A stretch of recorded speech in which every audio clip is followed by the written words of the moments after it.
우리나라 아동들의 학업 스트레스 지수가 전 세계에서 가장 높고 삶의 만족도는 최하위권이라는 소식 전해드렸었는데요. 국내 초등학교의 한 학급을 대상으로 학생들의 스트레스 수치를 조사한 결과 23명 중 14명이 16년차 직장인 정도의 스트레스를 갖고 있다는 충격적인 결과가 나왔습니다. 그래서 이 시간에는 전문가와 함께 국내 아동이 겪는 스트레스의 원인과 효과적인 해결법에 대해 자세히 살펴보겠습니다. 인제대 일상백병원 정신건강의학과 박은진 교수 전화로 연결돼 있습니다. 교수님 안녕하세요. 네, 안녕하세요.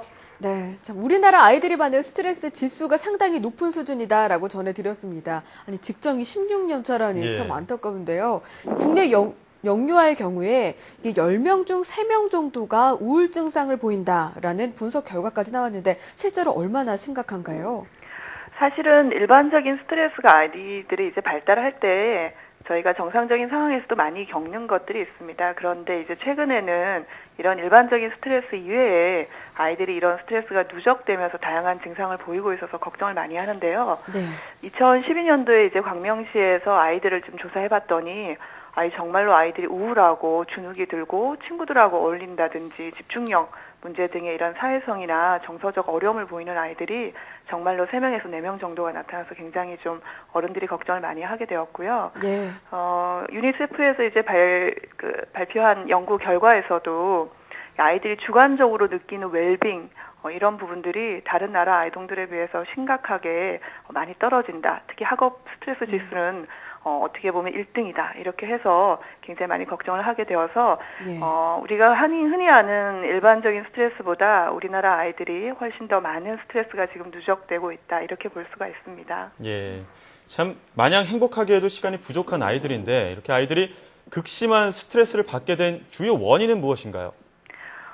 사실 이거는 사회 환경과도 굉장히 연관이 많이 됩니다. 우리나라 어른들도 요즘 그 번아웃 증후군 또는 피로, 탈진 이렇게 계속 굉장히 어려움을 많이 겪고 있잖아요. 사실 부모님들이 일상 사회생활이나 이제 직장 생활을 할 때 이런 스트레스를 많이 받다 보면은 아이들을 돌보고 하는 데서도 어려움이 있을 수 있고요. 특히 아이들 같은 경우는 그 입시 스트레스와도 벌써부터 이 아동들이 연관이 되어 있습니다. 우리나라가 너무 경쟁적이고 또 입시나 공부 위주이고 객관적인 성취 위주이기 때문에 어른이 되어서도 받는 스트레스가 이미 부모님들을 통해서 아이들한테도 느껴진다고 할 수 있는데요. 한마디로 우리 아이들이 사실 너무 바쁘고 놀 시간이 없습니다. 아이들은 놀이를 통해서 스트레스라든지 또 감정을 조절하는 방법들을 배우는데 현재는 놀이도 일종의 학습이고 어린아이들한테도 마치 노동처럼 부담되는 상황이 되고 있어서 스트레스를 풀 수 있는 방법도 없고 이런 스트레스들이 누적되어 갈 수밖에 없는 상황이라고 봅니다. 네, 오죽하면 놀이를 위한 학원까지 나왔잖아요. 네. 아이는 뭐 부모를 비추는 거울이다라고 하는데 심한 스트레스까지 비추는 것 같아서 참 안타깝습니다.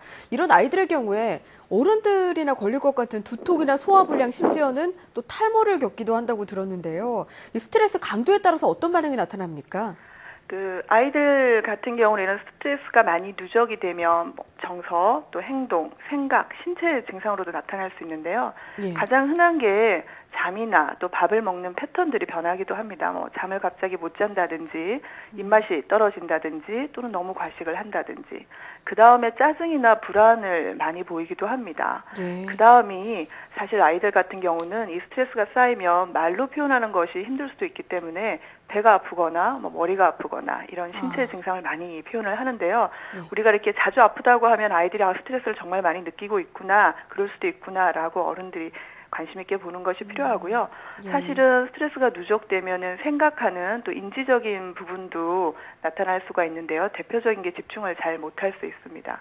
근데 이런 것도 이제 누적되고 계속해서 도움을 받지 못하고 하면은 나중에는 사실 이런 것들이 굉장히 불편하고 부정적인 감정들과 경험들이잖아요. 그러니까 나중에는 자기 자신에 대한 생각들, 자신감도 떨어지는 것들이 생겨서 앞으로 미래를 보는데도 부정적으로 볼까봐 또 그렇게 되는 것들이 사실 스트레스에 대한 가장 걱정되는 반응이라고 할 수 있습니다. 네, 스트레스의 영향으로 불면이나 식욕 저하 등을 말씀해 주셨는데 사실 아이들은 잘 먹고 잘 자는 게 가장 중요한 성장기 아이들에겐 이것이 가장 중요할 텐데요. 네. 어린 나이부터 이렇게 학업이나 대인 관계로 인한 스트레스에 시달리게 되면 또 이 신체적이나 정신적 성장에도 적지 않은 영향을 줄 것 같습니다. 이 자신감 저하 정도로 얘기는 해주셨지만 조금 더 구체적으로 말씀 부탁드립니다. 사실 아동기는 다양한 발달이 이루어지는 시기거든요. 예. 이때는 신체적인 발달뿐만 아니라 정서적인 발달, 인지적인 발달 모두가 중요한 시기입니다. 사실 뇌 발달 역시도 이 시기에 아주 중요하게 이루어지는데요. 사람의 뇌 발달 자체가 만으로 3세 이전에 이제 물론 가장 빠른 발달을 보이고 그렇지만 사춘기까지도 이런 뇌 발달이 서서히 계속 진행이 됩니다. 예. 그런데 아동기에 이런 스트레스가 계속 누적이 되고 또 도움을 받지 못하고 이런 스트레스 증상들이 계속해서 아이의 일반적인 생활에까지 영향을 두게 되면은 다양한 부분에 영향을 주게 됩니다.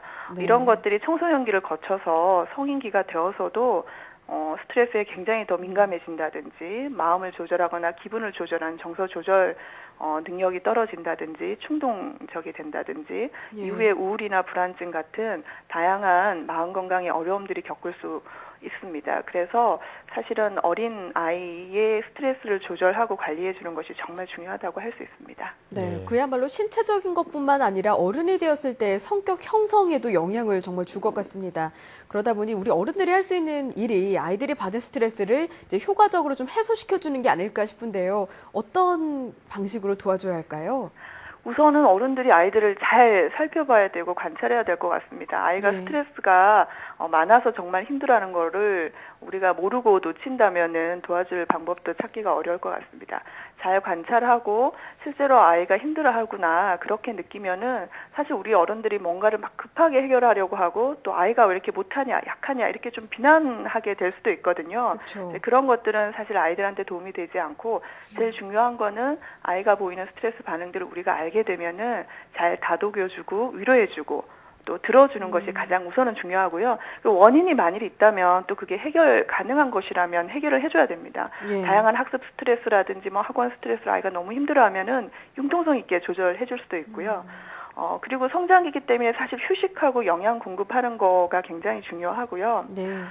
제일 중요한 거는 사실 놀면서 푸는 방법을 부모님들과 미리 연습할 수 있으면 너무 좋거든요. 예. 나는 기분이 나쁘고 스트레스가 쌓이면 이렇게 하면 더 좋아.